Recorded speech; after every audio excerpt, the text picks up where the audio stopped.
ሰላም ጤና ይስጥልኝ። የእግዚአብሔር ሰላምና ጸጋ ይብዛላችሁ። ዛሬ አንድ ነገር መናገር እንፈልጋለሁ።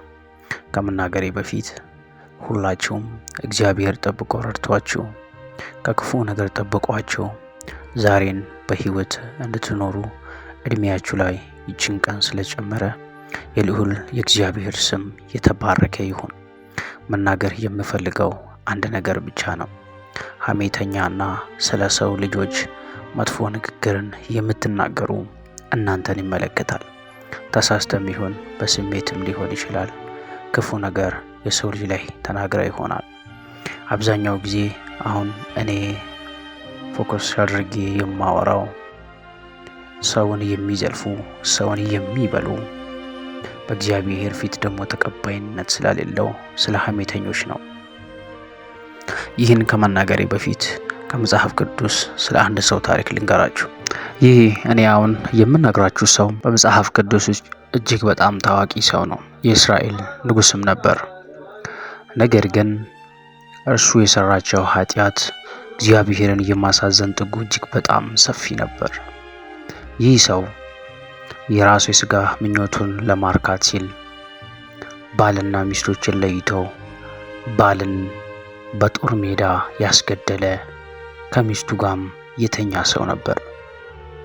ይህ ሰው በእስራኤል ቤት ውስጥ ጦርነት ስቲል እስካሁን ድረስ እንዳይጠፋ መንስኤ የሆነ ሰው ነበር። ይህ ንጉሥ ዳዊት የተባለ ሰው በጣም እጅግ አስከፊ ኃጢአቶችን ቢሰራ እንኳን እግዚአብሔር እንደዚህ ብሎታል፣ እንደ ልቤ የምለውን የእሴይን ልጅ ዳዊትን አገኘው አለ። እዚህ ጋ ለእናንተ ማስረዳት የምፈልገው አጭር መልእክት ናት። ዛሬ አንተ የምትቦጭቀው አጀንዳ አድርገ አሜሄተን የምታቀጣጥልበት ሰው፣ የክፋቱን ጥግ የምታወራው ሰው፣ ስለ ስህተቱ የምታወራው ሰው ወደ እልፍኙ ገብቶ በዛች አጥፍቷል ባልከው ቅስፈት ከእግዚአብሔር ጋር ተታርቆ ንስሐ ገብቶ ከእግዚአብሔር ጋር የተመቻቸ ኑሮን እየኖረ ሊሆን ይችላል። ነገር ግን አንተ ላይክ ፍላወርስ ለማግኘት ስትል አንደበቶችን ሳትገታ የኃጢአትን ፓኬጅ በህይወት ላይ እያካበትክ ትገኛለህ። ስለዚህ አንድ ምክር ልምከርህ።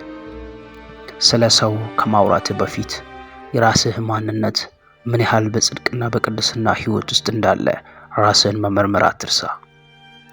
ወንድሜ ሆይ ይህንን የምናገርበት ምክንያት እንድትጠፋ ስለማልፈልግ ነው።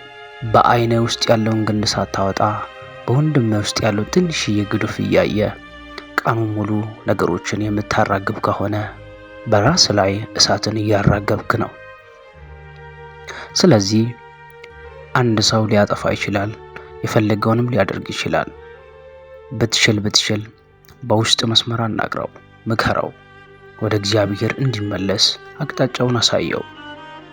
አለበለዚያ ግን ራሱን እንዲጠላ ክፉ ሐሳብን እንዲያስብ ነገሮችን እየቀጣጠልክ ለራስህ ገበያ ብለ የሰውን ህይወት አታጥፋ።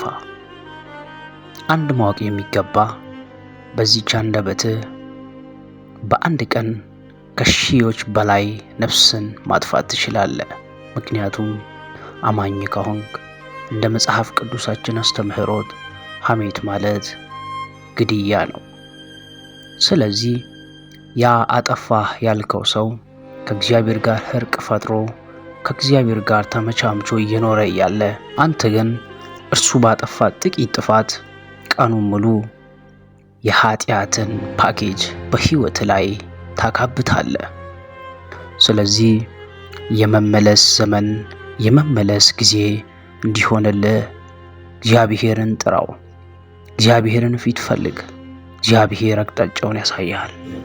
አንዳንዴ በማታውቀው መንገድ ስለ ሰው እያወራ የሞት በርን ራስ ላይ የከፈትክ መሆንን ማወቅ አለብህ።